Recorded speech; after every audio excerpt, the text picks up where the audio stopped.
विष्णु भगवान की जय, राधा कृष्ण की जय। 16वां अध्याय। नारद जी कहते हैं कि अब मैं दीपदान तथा भगवान के मंदिर में झाड़ू का वही महत्व कहता हूँ जो ब्रह्मा जी ने मुझे बताया था। पहले चंद्रवंश में जयवर्ध्वज नाम का एक प्रभु भक्त राजा था। राजा स्वयं मंदिर में जाकर मंजना करता और दीप जलाता था। एक समय वित्तिहोत्र नामक वाला राजपुरोहित स्वयं राजा को यह काम करते हुए देखकर विस्मय से पूछने लगा कि हे राजन, भगवान को प्रसन्न करने के लिए और भी अनेक भक्ति के कार्य हैं, परंतु आपकी श्रद्धा मंदिर में मंजना तथा दीप जलाने में इतनी अधिक क्यों है? कृपया करके उसका कारण कहिए।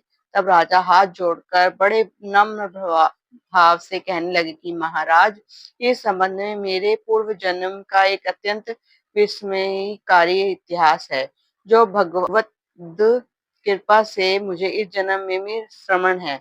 सतयुग में के अंतर में वेद को जानने वाला एक ब्राह्मण था, जो महान विद्वान होते हुए भी खोटे कर्म करता था। एक खोटे कर्मों के कारण उसके सभी बंधु बांधवों ने उसको परित्याग कर दिया। एक दिन मैं भूख प्यास से अति दुखित हो घूमता फिरता नर्मदा नदी के तट पर आ पहुंचा।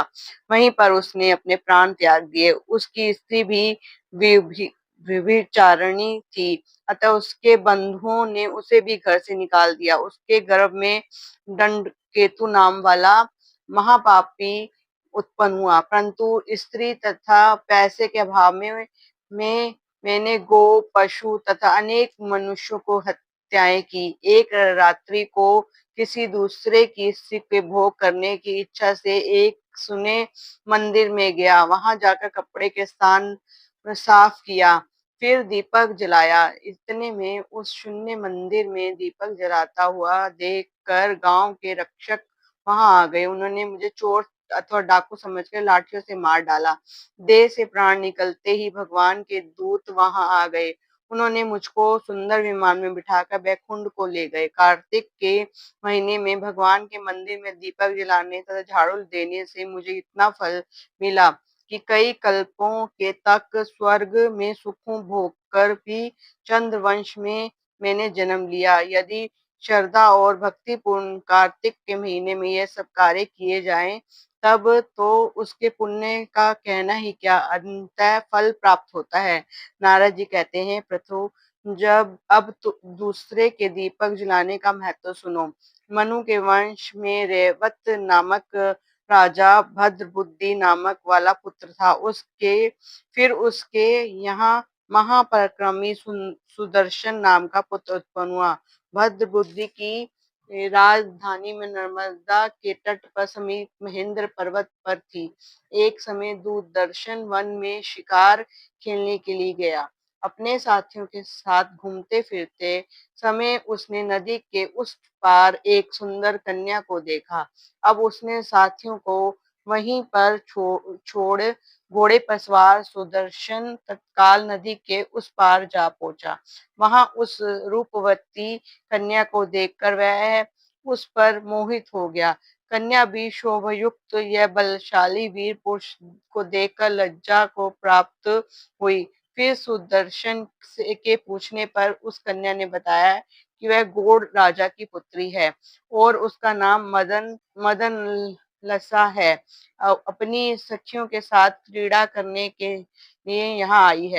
तत्पश्चात उन दोनों ने गंधर्व रीति से वहीं पर अपना विवाह कर लिया और कुछ समय तक नर्मदा नदी के तट पर विवाह करके पुनः अपने घर पर आकर आनंद पूर्वक रहने लगे। कुछ समय बाद राजा भद्रबुद्धि अपने पुत्र सुदर्शन को राज्य सौंपकर वन में चला गया। तत्पश्चात सुदर्शन अब बड़ी राजनीति से राजकाज चलाने लगा। रानी मदनसना सदा अपने पति को विष्णु भगवान की पूजा का करती रहती थी। इसी प्रकार दोनों ही भगवान के बड़े भक्त थे। उन्होंने भगवान स्वर्ण मंदिर बनवाया। दोनों ही उसमें भगवान का पूजन और दीपदान किया करते थे। एक समय रानी मंदिर में दीपक जला रही थी कि उसी समय राजा ने बुलाया परंतु दीप जलाकर आने में रानी को कुछ देरी हो गई। तब सुदर्शन क्रोध में वश आकर रानी से कहा कि तुम तो जो कहा करती थी कि पति ही स्त्री का देवता है, फिर भी इस दीपदान में इतनी देर लगाकर तुमने मेरा अनादर क्यों किया? यदि देर से आने का कोई गुप्त कारण है तो बताओ। सती सदवी मदनसना बड़े मीठे वचनों से बोली कि महाराज, मैं दीपदान का महत्व आपसे कहती हूँ। मदनसला कहने लगी कि अब मेरा चरित्र सुनिए। पिछले जन्म में मैं अन्न करण ग्रहण करने वाली चुईया थी। एक दिन गोदावरी के तट पर भगवान के मंदिर में रात्रि को जलता हुआ दीपक बत्ती छोटी होने से बुझने लगी। मैंने बत्ती को लो को पकड़कर उठाया तो उस समय दीप तो जल गया, परंतु मेरा मुख भी जल गया। इससे दुखी हो मैं मृत्यु को प्राप्त हो गई। परंतु क्योंकि रात्रि के समय भगवान विष्णु का दीपक प्रज्वलित कर दिया था, इसी कारण मैं ऐसी रूपवती रानी बनी। यदि श्रद्धापूर्वक भगवान के मंदिर में दीपदान किया जाए तो उसके फल का तो कहना ही क्या। अपनी रानी के मुख में से यह सब सुनकर सुदर्शन कार्तिक मास में व्रत करके आजीवन भगवान के मंदिर में दीपदान करता रहा। अंत में वैकुंठ को प्राप्त हुआ।